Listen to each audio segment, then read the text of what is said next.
Lights.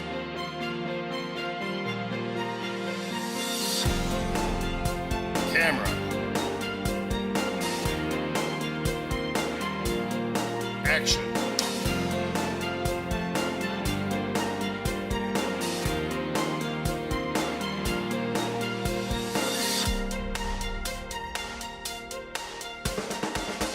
Good evening, ladies and gentlemen. I want to welcome you to the scene. My name is Paul Caraway, and today's guest is Gabby Nero. And Gabby is 21 years old and lives in Dallas. She moved from Fort Worth this August to be closer to the film scene. She currently works full-time as a casting assistant for Legacy Casting and freelancing on other local projects.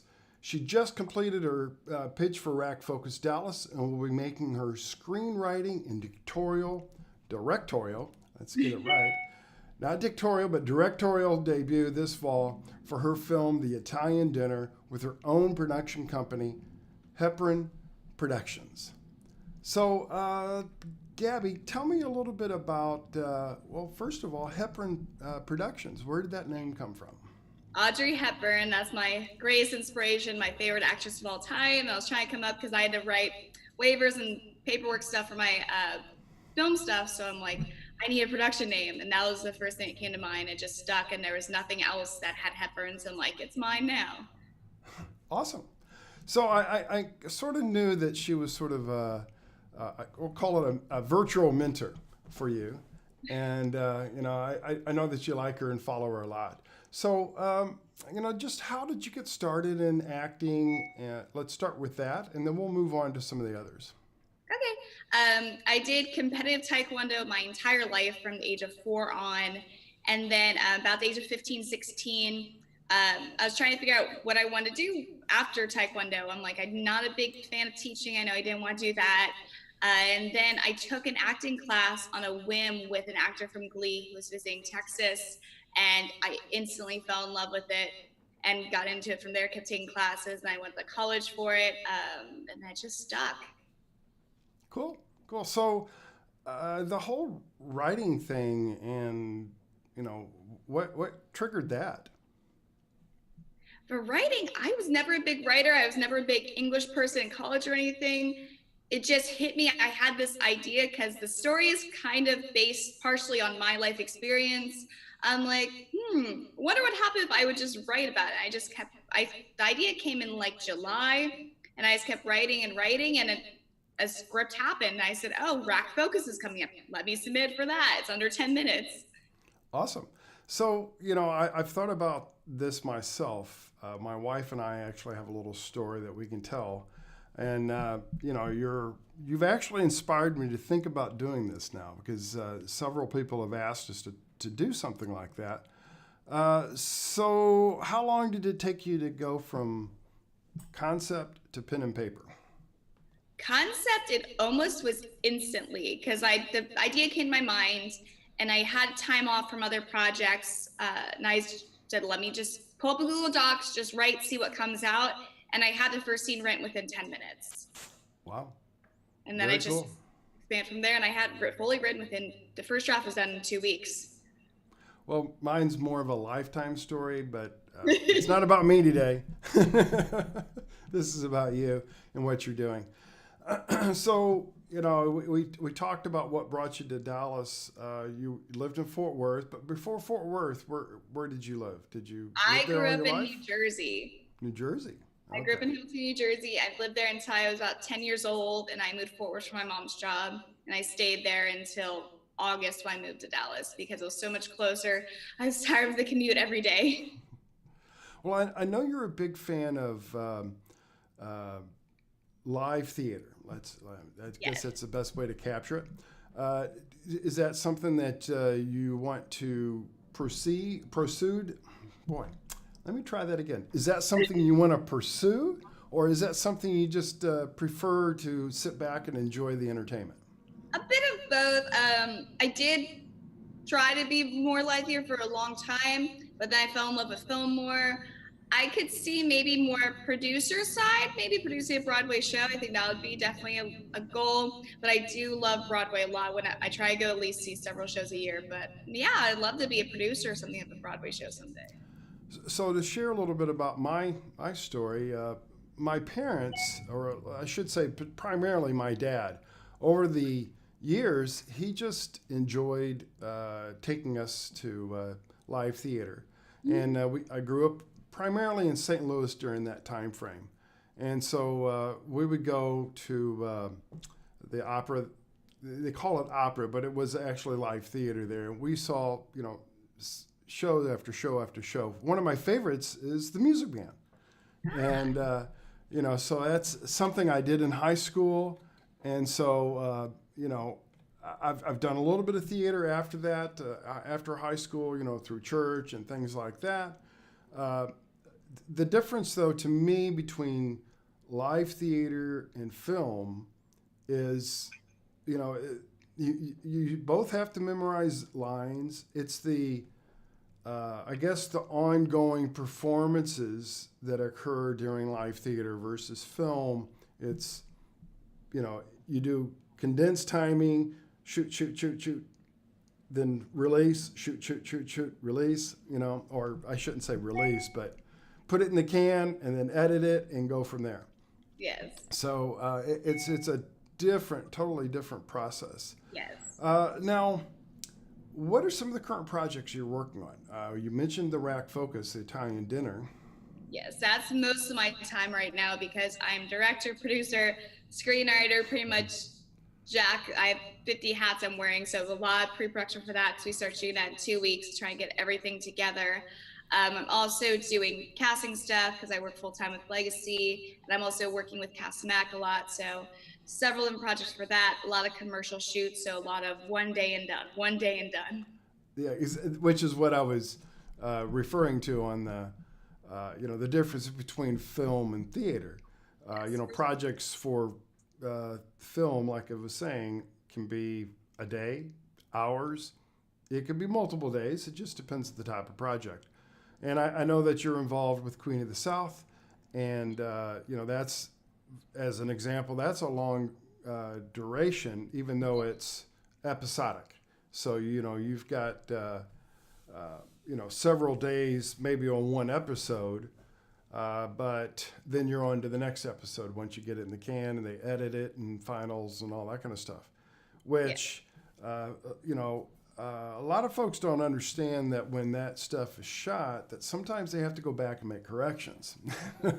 Reshoot and then we have to find all of our doubles, because that's the thing because I'm doing casting, I'm always trying to keep one step ahead. Okay, we have everything for this episode. What's going on next episode?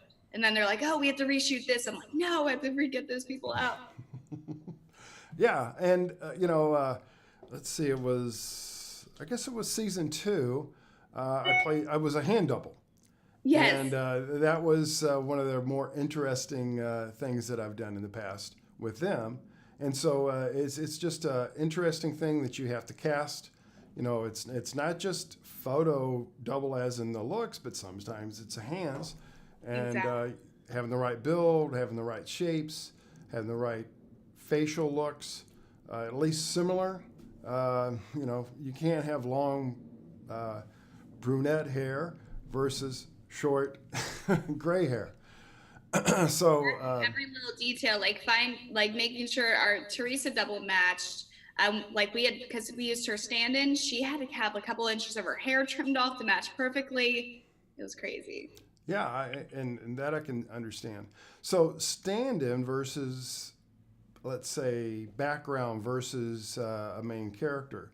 Tell us a little bit about what a stand-in does. The stand-in stands in for the lead actor when the actor's off in their trailer or setting lines or doing something else while they set the lighting and making sure all the camera's correct. So the actor doesn't have to stand there for 2-3 hours, so the stand-in does that for them.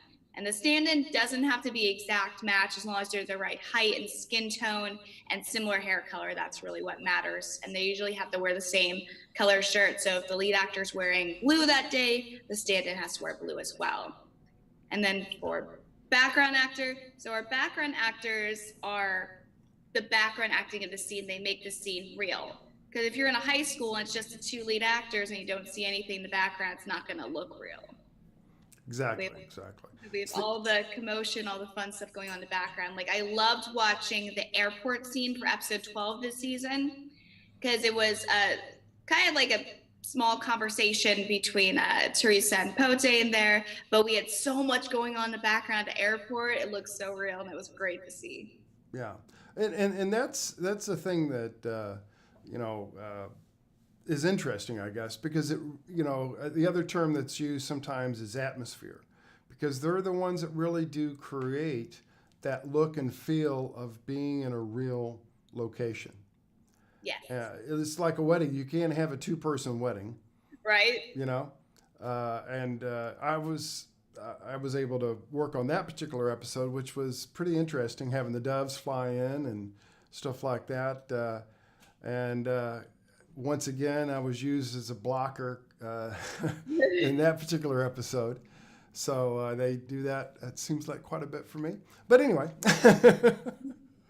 I don't mind. I mean, my main focus is not background work. My main focus is doing, supporting, lead acting, and things like that. And so I've been quite busy with that as well as the show here. So that's probably why you haven't seen a lot of me lately. Yeah, because the wedding scene I wasn't on set that day because I was on another project with Legacy, so I missed that. Right, exactly. Which and that's what happens. You sometimes we're ships passing in the night, and we don't see each other for quite a while. And in this case, it's been a long time, actually. Yeah. So anyway, so where can people learn more about you and your projects? I post a lot on Instagram, pretty active on Instagram, and that's MS Gabby Nero. That's just all that. And then I post a lot on Facebook as well. Oh, I pretty much add anyone on Facebook as long as I have a mutual friend, and that's just Gabby Nero. You can find me. I also have a casting Instagram because we have one for Legacy Casting, and I run that to try to put a lot of casting stuff on there, and that's just legacy_casting. So if people are looking for background work and things like that, which is a great place to start. You can check out Legacy Casting on Facebook, and you can check out, once again, on Instagram, it's Legacy Casting underscore casting. I just want to make sure I can get that right. So, all right. And then because we post all of our current projects on mycastingfile.com, so if you just make a profile on there, you can see it all too. Right. Yeah, and what's cool is that you can get notifications from several different locations. So even if you're not in the Dallas-Fort Worth area, you might find work in Los Angeles. You might find work in Louisiana. Atlanta, all the places. Yeah, there is all those places. Now, Legacy doesn't work in all those locations, but they do. Texas and Louisiana based. Right, exactly. So, keep that eye open at mycastingfile.com, and you can check out what Gabby does there and see if maybe you'll run into her at that point. So current projects. We mentioned the Italian dinner. What are some of the other current projects you're working on? And I know you can't necessarily give us details because of the non-disclosure agreements. I just want to see what kind of other work you're working on. So the Italian dinner, and then this Saturday I'm doing a project with Legacy Casting. I can't give out the name, but it's a photo shoot kind of commercial kind of thing, one done, but that's currently on my casting file. We're still looking for people for that. I completed a really cool sports commercial a week ago for Cast-O-Matic, and then week before that I did another sports one. A lot of sports commercials lately because it's that time of year. Right, exactly. Because football season just started, baseball's ending, basketball starting, with hockey starting as well. I don't know if you have much hockey commercials right now, though. Not a lot of hockey commercials, though. I like hockey, though, so I hope so, because I love watching the fights and all that stuff. You went to a fight and a hockey game broke out, right? Yes, I'm always that person like, fight. Well, I'm a huge hockey fan. In fact, I have my tickets for this upcoming season. But I won't share those. Gloria's a big hockey fan as well. I live right by American Airlines now, so I'm like, I need to go. Yeah. Well, the thing I like about hockey compared to some of the other sports is the speed and the I'll call it audience participation. Now, basketball, you have some of that, but as far as the professional sports, hockey seems to be just much more into the team and crowd generated and stuff like that. I agree. Yeah. You know, I'll dip back a few years. My dad used to pick me up after high school let out, which was at 6:45 p.m. What? Yeah, and then we had to drive down to. This was in St. Louis. We had to drive down to the arena there, and that was quite an interesting situation because that's when we had just organist play. And we had the opportunity to be able to actually sit up by the organist and see his view.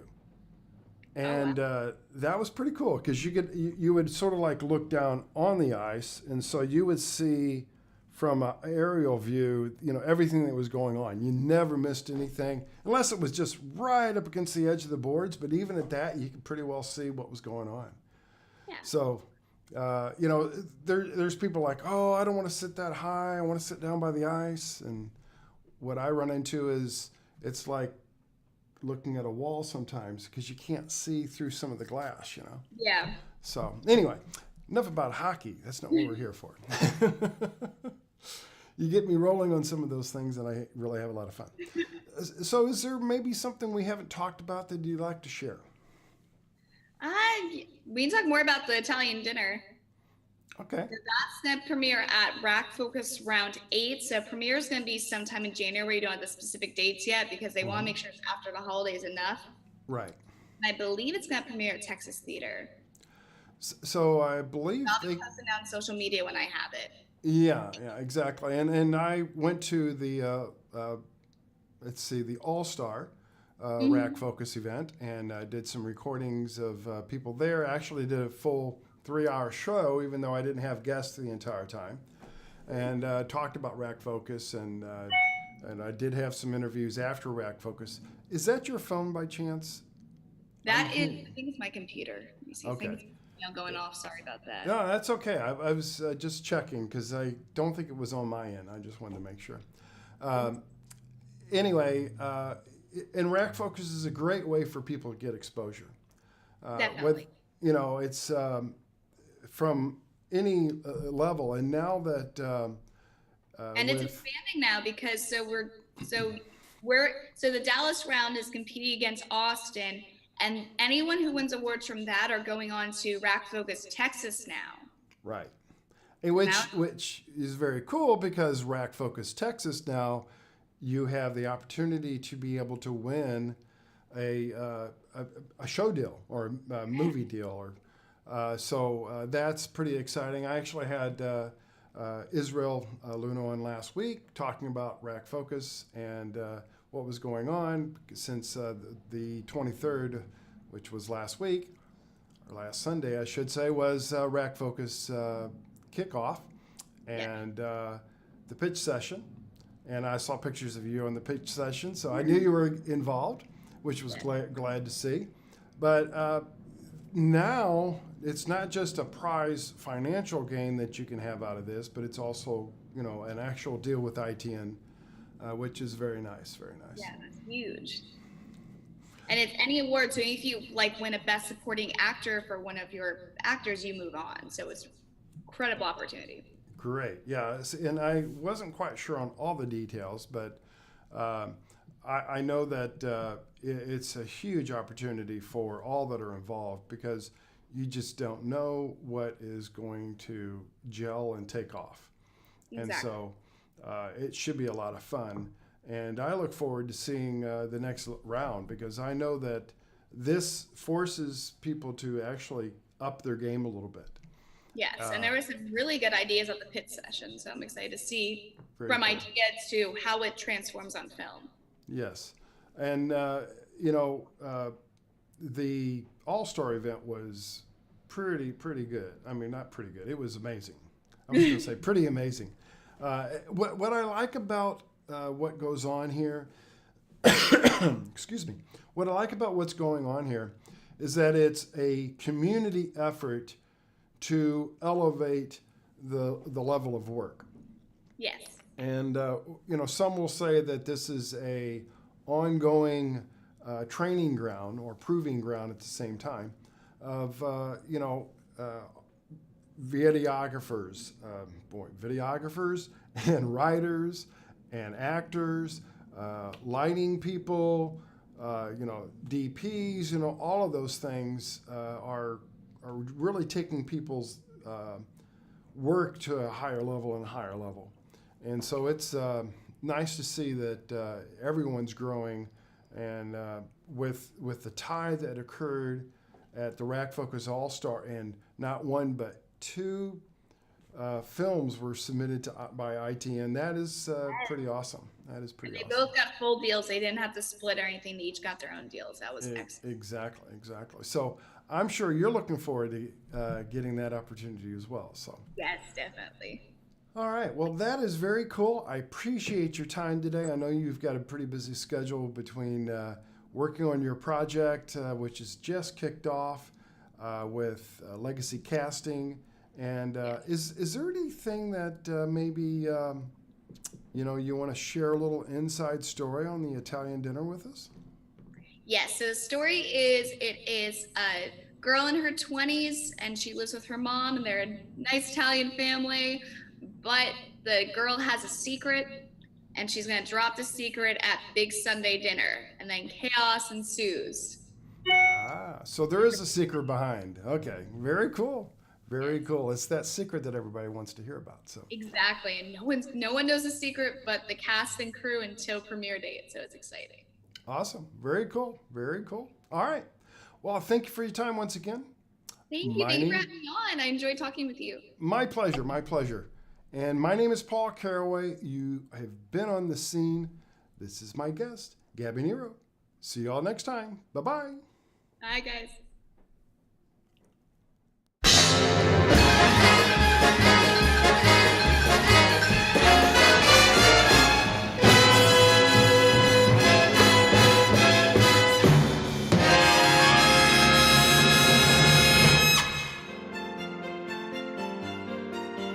Lights.